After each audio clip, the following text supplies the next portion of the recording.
U.S. Defense Secretary Pete Hegseth described Japan on Sunday as indispensable for tackling Chinese aggression and said implementing of a plan to upgrade the U.S. military command in the country would get underway.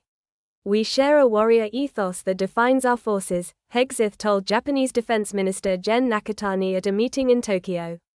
"Japan is our indispensable partner in deterring communist Chinese military aggression, including across the Taiwan Strait," he said. Calling Japan a cornerstone of peace and security in the Indo-Pacific, he said President Donald Trump's government would continue to work closely with its key Asian ally. In July, then-President Joe Biden's White House announced a major revamp of the U.S. military command in Japan to deepen coordination with Tokyo's forces, as the two countries labeled China the greatest strategic challenge.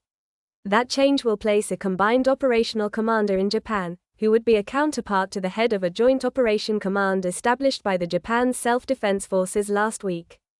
Hegseth's praise of Japan contrasts with the criticism he leveled at European allies in February, telling them they should not assume the U.S. presence there would last forever. Trump has complained that the bilateral defense treaty, in which Washington pledges to defend Tokyo, is not reciprocal. In his first term, he said Japan should pay more to host U.S. troops. Japan hosts 50,000 U.S. military personnel, squadrons of fighter jets and Washington's only forward-deployed aircraft carrier strike group along a 3,000-kilometer, 1,900-mile, East Asian archipelago that hems in Chinese military power. It comes as Japan doubles military spending, including money to purchase longer-range missiles. The operational scope of its forces, however, is constrained by its U.S.-authored constitution, adopted after its World War II defeat, which renounces the right to make war. Hegseth and Nakatani agreed to accelerate a plan to jointly produce beyond visual range air-to-air AMRAAM missiles and to consider collaborating on production of SM-6 surface-to-air defense missiles to help ease a shortage of munitions, Nakatani said. Hegseth said he asked his counterpart for greater access to Japan's strategic Southwest Islands, along the edge of the contested East China Sea close to Taiwan. The Chinese Foreign Ministry did not immediately respond to a request for comment. Hegseth, on his first official visit to Asia, traveled to Japan from the Philippines.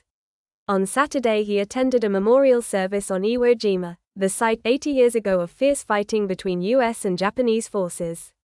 His trip has been overshadowed by revelations he texted the details of imminent U.S. strikes on Yemen on a signal messaging app group that included Jeffrey Goldberg, editor-in-chief of The Atlantic magazine, along with Director of National Intelligence Tulsi Gabbard, CIA Director John Ratcliffe, National Security Advisor Mike Waltz and The Atlantic's editor-in-chief Jeffrey Goldberg. Hegseth on Sunday did not respond to a shouted question about whether he had posted classified information to the group. Gabbard told Congress on Tuesday that the defense secretary would be the one to determine what defense information is classified.